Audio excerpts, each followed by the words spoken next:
Good afternoon. I want to get on here and kind of give you guys an update on kind of where we're at, what it's looking like, and so some things that you can expect when it comes to Senate Bill 243. And so I'll let some people join in here. Thanks for hopping on, and let's talk about where we're at. And so I'm going to kind of fire up my computer. Give me a second, please.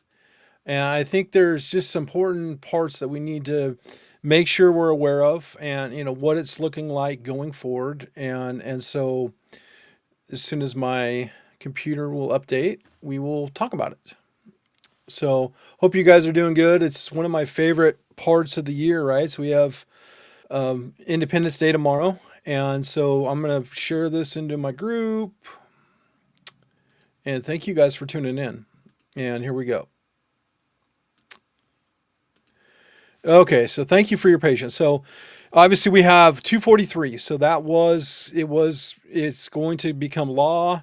Hey General, thanks for tuning in. And so I think there's some things that we just need to pay attention to and we need to be aware of. Okay. So obviously the part where it talks about the restrictions on concealed carry, also the rapid fire devices, that's going to become law 91 days after the signature from the governor. And so obviously if you're in possession of those currently, I don't know what to tell you because there is really no way for you to offload those legally because no other person in Oregon can be in possession of those. So that's the challenge. They really didn't put us in a place where there was kind of an off ramp for this, and that was kind of our biggest complaint as we were fighting 243.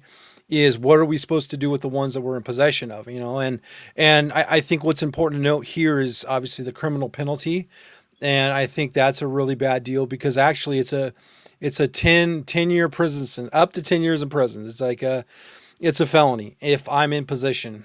So that's something that we all should be aware of because that's something that it puts a lot of good folks at risk, and it doesn't really focus on the real issue that we're facing, and that is the criminal intent, right? Criminal behavior, right?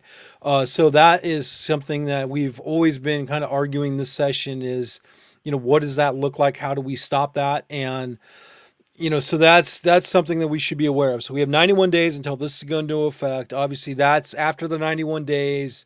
That's when they can start creating policies at these different levels of city and state governments.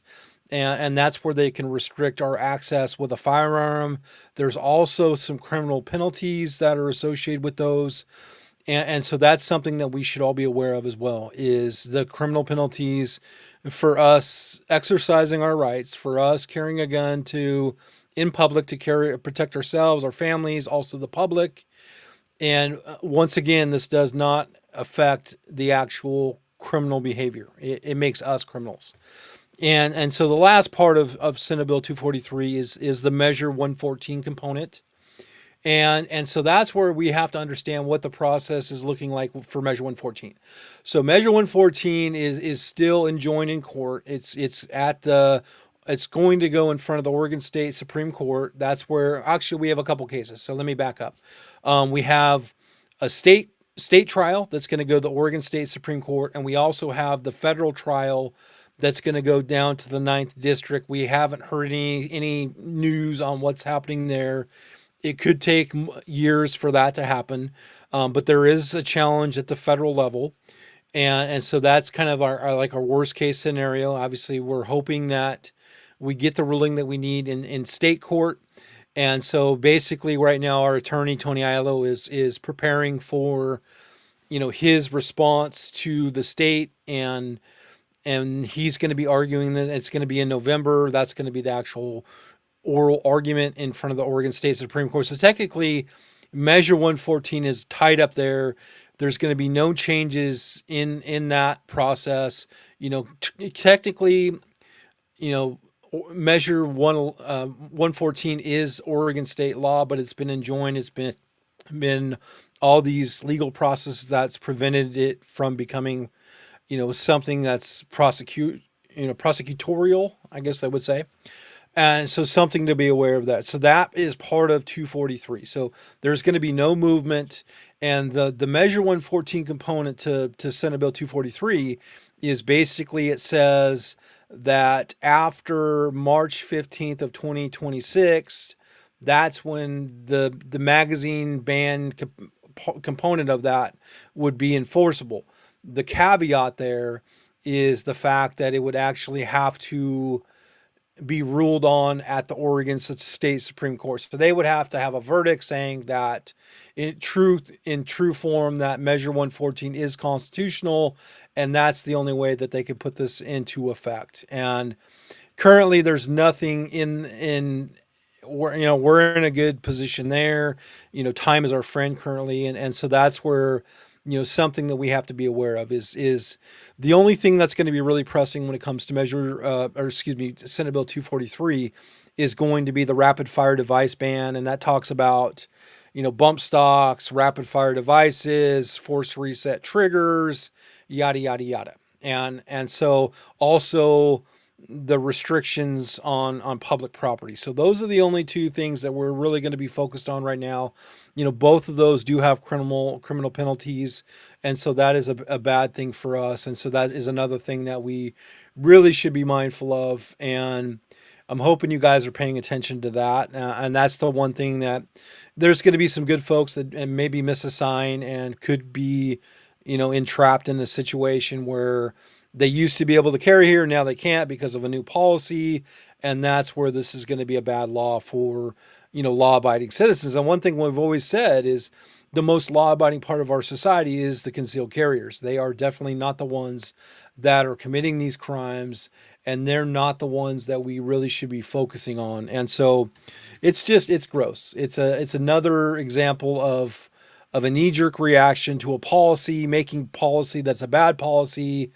And that's it's never ending, and it's never going to end. And so that's where we have to be smarter, and we have to think to the next session. That's what we're working on currently right now. Is we're working on standing up a new organization that is going to help better our position in the state of Oregon, and it's going to give us a fresh face in the Oregon legislature, some new tactics, and some new supporters. And so that's kind of what we're working behind the scenes to kind of stand up right now. And obviously, it's a challenge. We're going to have a 501c3, a 501c4, a PAC, and there's going to be an ability to lobby up there on behalf of Oregon gun owners. And that's something that we're working on currently, kind of putting everything together. Everything comes down to funding. And so that's one of our biggest challenges here in the state of Oregon is, we don't necessarily fund lawsuits. We also don't necessarily fund orgs the best way. And it's just part of the process. And, obviously other states have more developed organizations and more kind of a ragtag group of grassroots advocates, and that's we're trying to be better and get better. And so that's kind of what we're working on. So I want to give you guys kind of an update. So tomorrow's a big day. I love my country. I love the flag. I love Independence Day because of the symbolic meaning of the holiday, and it's definitely one of my favorites because of how I love and support my country. And so I know there's many patriots out there just like me. And so, for everybody that's tuning in on YouTube, it's nice to have you guys here. And okay, so yeah, and let me verify that real quick. That's a really good question. Give me 1 second on that.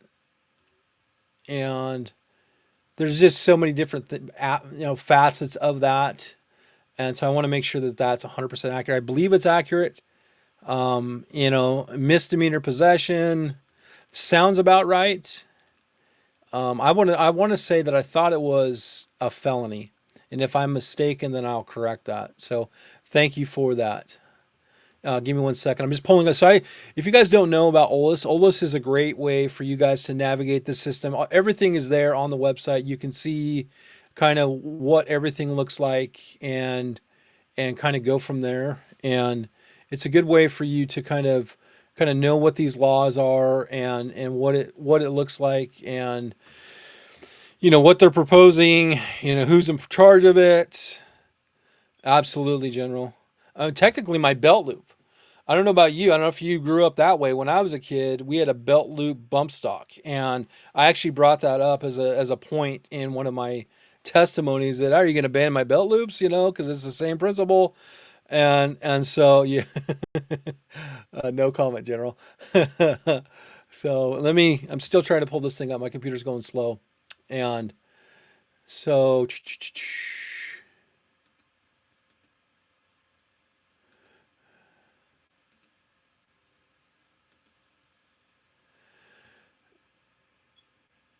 so that wouldn't be accurate. So if it's a misdemeanor, if it's a misdemeanor, it's going to be up to $6,200, 6,250 and 360. That would be for a misdemeanor.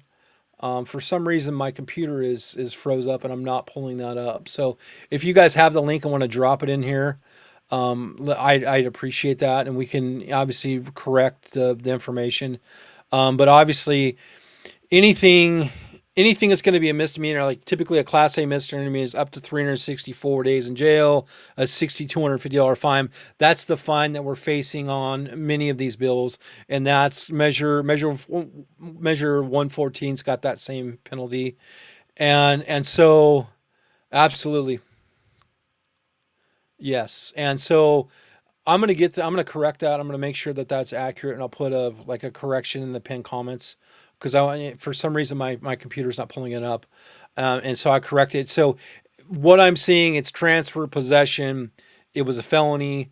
Also, so that was, you know, a similar penalty would be a rape too, and so that's where I'm feeling like, is this does the crime fit the punishment? Like if I'm in possession of this, I could legally buy it currently now under state and federal law, and now 91 days this thing goes into effect, and now I'm looking at no way of getting rid of it legally, right? I guess a way to get rid of it legally would be to send it out of the state, like sell it online, which there's going to be some legality there, so I'm not going to comment on that, but that's kind of the thing that we have to look at is there's really no good off ramp for us, and so that's where I think that it's something to be aware of and monitor, and so you know and this one right here, and I'm sorry you got tripped up there. And so what happened here is the Oregon State Police, when they're doing the background checks, they're actually kind of misinterpreting what administrative rule is from the ATF. And so they've kind of, the people that have gone through the process, and there's from my friend that's an attorney, there's two ways to have your rights restored. There's one at the state level, and there's the one that's more kind of cumbersome, and that's the one that will restore your rights at the federal level.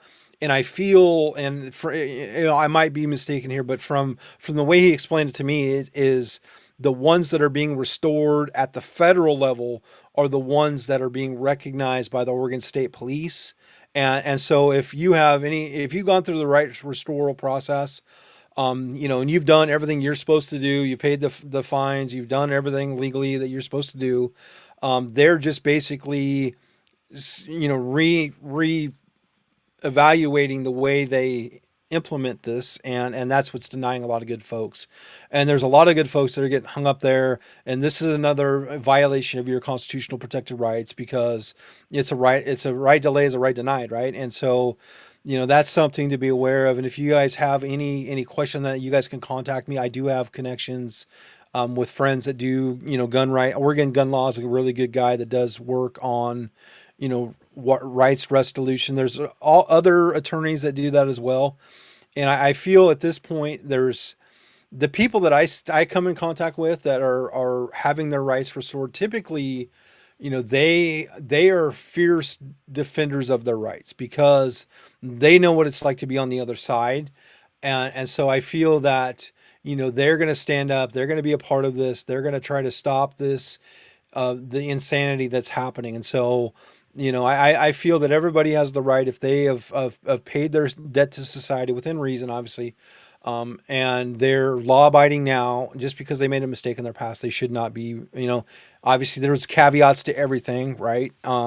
But if they're trying to be on the right path, they should not be prevented from having the ability to have a firearm. So, and yeah, man, I'm sorry to hear that, Tia. That right there is, and so there's ways that we can do this. And obviously, if you want to send me an email, you can contact me through the channel. I can get you kind of point in the right direction. And so that's what's important to note is it's just another hoop that you have to jump through, and I'm sorry you have to jump through that, but I'm at least you started the process, so you're getting closer, and so the final way would just be, maybe to contact the Oregon State Police directly and say, hey, this is my information, this is my paperwork, this is what I went through, and maybe that's the way, what we should go and do going forward, because I want you to have your rights back. If you've been through the process and you paid your debt to society, that, there's a comment here from the general, I mean, that doesn't define you, right? And so, what we go through in our past doesn't necessarily define us, and if we can learn and improve and get better from that, we're going to be better off because of it, and our families are going to be better off. So, I just think it's a way for them to further restrict people's rights, and every law that they're trying to pass right now is a further restriction or infringement, and so they're not going to stop. So the goal of what we're trying to do in the off season here in the legislature is to become, better prepared, better organized, get more people involved, and really kind of weaponize the work that we did in this long session, and use it in the short session, because they're going to come back. They are going to be back. They're going to be back with a vengeance when it comes to some of these bills, like House Bill 3076. They are not going to stop. They are going to try to ram that one through again, and that's the one that dealt with our FFLs, and so they they are not going to stop. And so that's where we have to get better, and we have to make sure that everybody knows, this is how we do it, this is what we can do, and make sure everybody is a part of the process. And that's kind of the goal of my channel, is obviously to make sure that you guys are a part of this, you guys have a voice, and you guys can do what you need to do to kind of stop this stuff. And it's daunting, but I feel that we've learned a lot and we've turned a corner, and we're kind of headed in the right direction. So now we just got to make sure that we capitalize on this energy that we have, and this action. Everything's about action, right? We got to turn what we just learned and what we just went through into action. The things that we should be celebrating, we on when it comes to 243, which I don't want new restriction, right? But I have to look at how bad it truly was as a whole, right? So the omnibus bill, Senate Bill 243, as it was originally introduced, it was a ban on rapid fire devices. It was a ban on adults from 18 to 21 from possessing a firearm. It was also a 72-hour hold in guise of in the name of suicide prevention, which is it's not suicide prevention. The last one it was the restriction on concealed carry. So it was everything in this one bill. Some of the garbage part of the big omnibus bill was the emergency clause, which basically meant that as soon as the governor signs it, it goes into effect. We all hate the emergency clause. Emergency clause is a bad thing for gun owners. And then there was the grounds adjacent to. Okay, so that one meant if I'm walking down a street and this street is grounds adjacent to a public building that is restricted my access with a firearm, now I'm committing a crime, and that's a punishable crime. I can be arrested. And so, fortunately for us, we were able to take out the emergency clause, and obviously we got the grounds adjacent to taken out of that bill. One thing they did add was the Measure 114 part of it, and so that is what it is. What it is, and obviously the courts are going to decide the fate of Measure 114 Pro, either good or bad. And I'm hoping that it goes in our favor, but we just got to be, you got to realize that is it's just part of this saga that we're on and this journey. So that's kind of where I'm at. I just want to give you guys kind of an update, kind of talk about where we're at, what it looks like. We have 91 days for this stuff to all go into effect. So we're looking, it's going to be October-ish, end of September, October-ish, when this stuff is going to go into effect. And so just be aware of that. So if you have a rapid fire device like a bump stock, force reset trigger, you know, one thing I would like clarification on that is if we take the part out of the receiver, is that legal? And so that's one thing that I want clarification on. I don't know the answer to that, but that's something to think about. We did have Senator Prozansky say under oath on, or in one of the work sessions that if we wanted to keep a force reset trigger for historical reasons, we could just keep that in our safe and that nobody was going to go door to door checking our safes. And that's what he said. And that's not exactly what he said, but it was pretty close along those lines. I could find the video in Oldest, so just something to think about. The guy he's basically advocating that we break the law that he's trying to pass. So, it's all a scam. It's all smoke and mirrors. And, we just got to get better. And yeah, so Calamith, thank you for this. That's where we're at right now. So what we're trying to do is we're trying to stand up a new organization with OLIS or excuse me, with it's going to go through the Secretary of State. So we're going to set a nonprofit. We have an attorney that we're working for that's going to help us with that process. We're going to have a 501c3, and we're also going to have a 501c4, and then we're going to have a PAC, right? So the whole point of this is to a fresh take on Oregon gun rights by having people that can actually be in the building. We've built a pretty good network up there of people that trust us and know who we are and what we're about.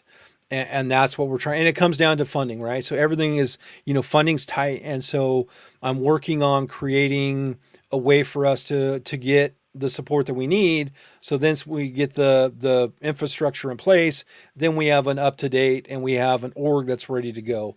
And the goal would be to have an actual lobbyist up there that can lobby on behalf of Oregon gun owners. One that we really don't have. I mean, the NRA tried this session, but they're kind of limited because of how many states that they cover. And so the goal would it be of gun owners for Oregon gun owners, and that's what we're trying to do, and that's kind of the goal is, and we're going to fight for it. Everything that I do, and you guys might not be kind of know what I'm about and what I do on our Facebook group, but I'm all about fighting forward. Okay, I'm done playing the defensive game. I'm done asking for carve outs and all these. Like, I want to go on the offensive. I want to write legislation. I want to create change through making them go on the defensive, because if I can get them off their talking points, like they're already preparing for the short session, I guarantee it. Okay. And so if I can jam a stick in their spokes and do something that they're not used to, that's how I'm going to get a victory. Right. And so this one is a really great thing. This is part of that offensive part of what I'm talking about is we have to file referendums. 243 would be a prime example of a referendum, that, or Measure 114. So the only thing that we have to be concerned about, basically any law that is signed into law can be referred through the referendum process. It just can't have an emergency clause. So as long as there's no emergency clause associated with that bill, you can gather enough signatures, you can get it on the ballot, and then the people can speak. Okay, so this is something that we should get better at. This is another way of going on the offensive. This is a way for us to, and this is something we're working on currently right now as well. Okay, so there's all these different things that we have going on. If there's people that want to get involved, that's what we're working on, developing the infrastructure. Typically what we would need is to establish people in counties. There's 36 counties in Oregon.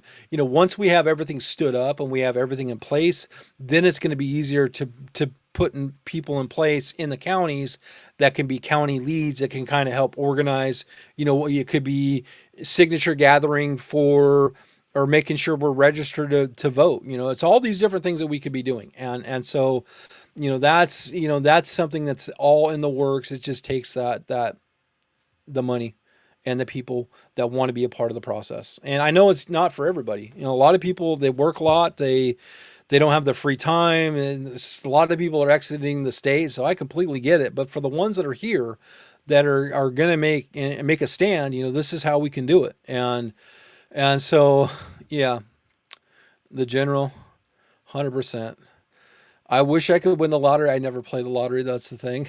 So I'm just kind of stuck. So that's kind of where I'm at. So I just wanted to give you that update. There's hope for us as Oregonians. Remember tomorrow. Tomorrow's an important day.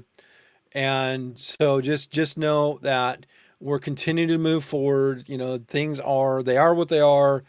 and they only get better if we get involved and we help make a change. And I think we can do it. I really do. And I feel that we've made tremendous gains. We've learned the process. We've learned what works up there. We've learned what doesn't work up there. We've made connections that are very important in important spots up there in the legislature, and so hopefully we can use that to our advantage, and that's how we stop this stuff, And we just, that's where I'm at. I am not going to fight. I'm not going to leave. I'm going to fight, and we just need people to fight along. And it crosses more than just guns, and that's another thing that we're talking about is, when we're going up in the building, it's hard to get the support from people on the other side if we're just pro gun, right? They don't want to talk to us. They don't want to listen to what we have to say because they know that we're going to bring the facts. We're going to bring the information in a way that's counter to them. And so the one thing that I'm thinking about, and we're all thinking about, is, broadening the base where we're talking about, the water rights or land use or all these, parental rights, everything under this one tent where obviously we're all going to have our focus, but it's going to give us more of a broad base, and it's going to give us more bargaining chips up there in the building. So that's something we're also talking about. So there's lots that goes into this.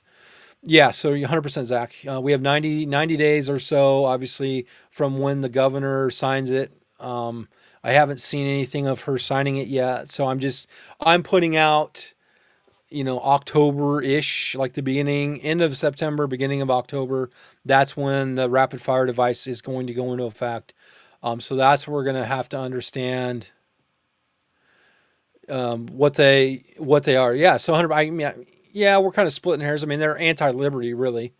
I call them anti-liberty, just because it's more broad base. It's but same concept. We're just kind of potato at this point. But yeah, same concept. And so when I say liberty, I'm speaking in a term that they can relate to liberty. Like if I'm a pro gun guy and I call pro gun, they kind of shut down. But when I talk about pro liberty, I can talk about First Amendment rights. I can talk about Second Amendment rights. I can talk about Fifth Amendment, 10th Amendment, the 14th Amendment. So it's all encompassing. That's why I use their tactics and terms against them. And that's one thing, is once we get more into this process, I'm going to be doing other videos on this channel to kind of like offload the information that I have inside of my head that I've learned through the process and in my work in advocacy, and be able to kind of share that with you guys so you guys can understand, this is what we can do. And if we can expand on these thoughts and turn them into action, that's how we can actually stop this stuff. And so, yeah, 100%. You're correct. And so the one thing that you need to understand, they said a couple times in hearings, is they are never going to stop until they've created this utopia. And what this utopia looks like is they're going to ban all legal gun sales in the state of Oregon, because they think that you and I are just going to surrender our guns, and they're going to sing kumbaya, and all of our problems are going to be faced and be solved. And that's not what's going to happen in reality. It's going to fuel a black market. The criminals are still going to have guns. The criminal is going to turn into a wild west.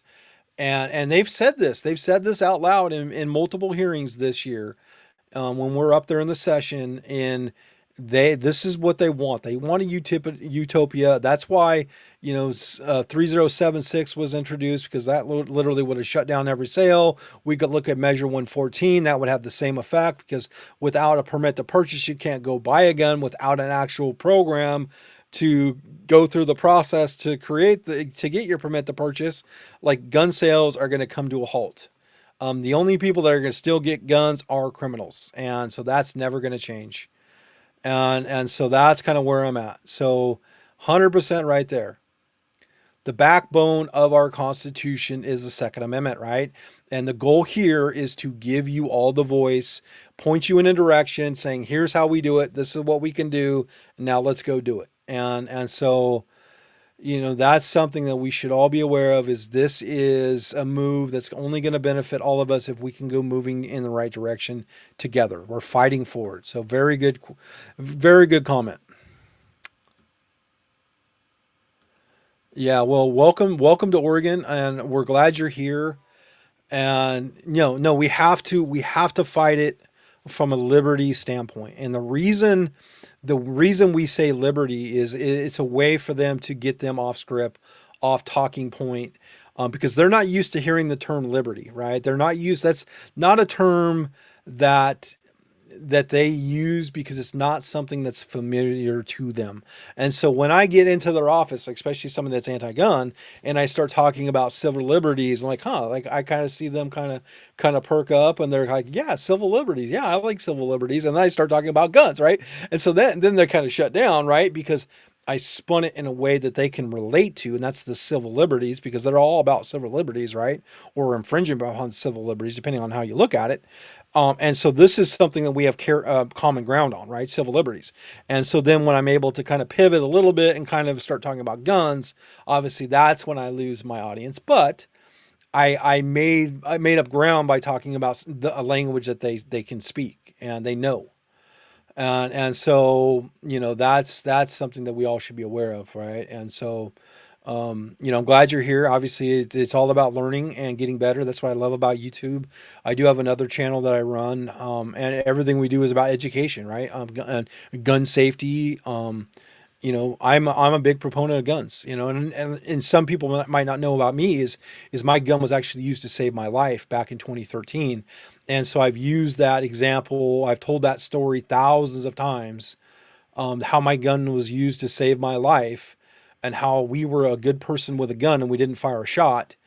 But like everything they're talking about, they need these survivors of gun violence. I'm a survivor of quote unquote gun violence because we had a gun, right? And so I've used that to educate and advocate and be a face for our civil liberties just through my experiences. And so I will never ever surrender my right to self-defense.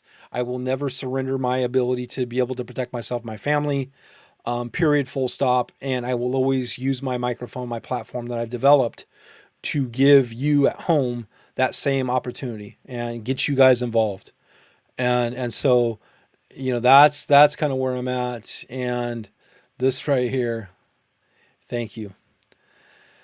Absolutely, you cannot have one without the other, or you cannot have one with the other. Okay, they are polar opposites. And the only way tyranny exists is because we do not have liberty to defend it. And obviously, an important quote, right, is that we were given this gift of liberty if we can protect it. And we have to be able to protect it by being a part of the process, by showing up and voting. This one's a really, really important part. Electing good candidates, getting involved with the process at the Oregon State Legislature, even the city, the county, our school boards. That's really the way that we protect liberty, is by being in part of this process. I know it's not easy and not a lot of people want to do it. It's not glamorous, it's not sexy, but when we don't get involved, the other side has the trump card and they get to do whatever they want to do to us, and we're just stuck to deal with what they pass. And I'm not okay with that. We've given enough. And one thing I did ask them when I was in one of these sessions was, we've given you 30 years. You've had 30 years to correct the violence in our state. How should we trust you with another law? Because it's never worked and it never will work. It's not designed to work. It's designed to create chaos so they can use and weaponize against us as a way to fundraise, but also for them to hold on to power, increase power. And it's never about the safety of the state of Oregon. And so, that's something that we all should be aware of. So good comments, good conversation. I appreciate you guys tuning in. And that's kind of where I'm at. Yeah, James. No, and I appreciate you, and I'm glad you've been there. You've been a big supporter, and that's the biggest thing about this stuff is we all can do it if we stand together, right? And we're all gonna have different things that are important. But the one thing that unites us and creates, it crosses all political divides, is the fact our two-way rights. That's the one thing that we all have in common. Whether you like guns or hate guns or are afraid of guns, that's the one thing that we do have in common. Our common ground is our God-given right to self-defense, right? And so that crosses all political divides. And so until we can get to a position where we can talk to the other side in a way that they're going to understand that when you restrict our right, you're restricting their right. And sometimes, as we're seeing right now, is they need these rights. And now they're like, now they're kind of rallying and they're coming out of the woodwork. And now they're saying, oh, well, now I need to be able to protect myself because they see how the shoe could be on the other foot, you know? And so I'm like, we're over here kind of saying, welcome to the party. We've been here for years. So now can we put down our differences and work together for the common good, and that's saving our state, you know. So that's kind of where we're at. I don't want to take too much of your time. I appreciate you guys tuning in. Obviously, like, comment, subscribe to the channel, please. That helps grow my message. If you have, share the video. If you have people that want to watch like podcast format, and I'll do other videos where the whole point is just to give you guys a voice, show you guys how we navigate OLIS, show us how we know who our senators, who our representatives are, how we hold them accountable, how the referendum process works, and how we fight forward. That's my goal. I want to fight forward. I want people to come along with me for the ride. Because I don't want to do it alone, and I can't do it alone, and so we're all in this together. So that's kind of where I'm at. So I've enjoyed like these conversations on YouTube, and I do stuff on other channels, and it's been more of a focus for me. And now as I'm putting more content here on this channel, I'm really enjoying the conversations I've been having. So thank you guys for tuning in. Thank you for trusting me. Thank for the productive comments, and celebrate tomorrow. Tomorrow's a big day. So, and enjoy Independence Day. It's Independence Day for a reason. So thank you guys. Have a good day, and we will talk to you soon.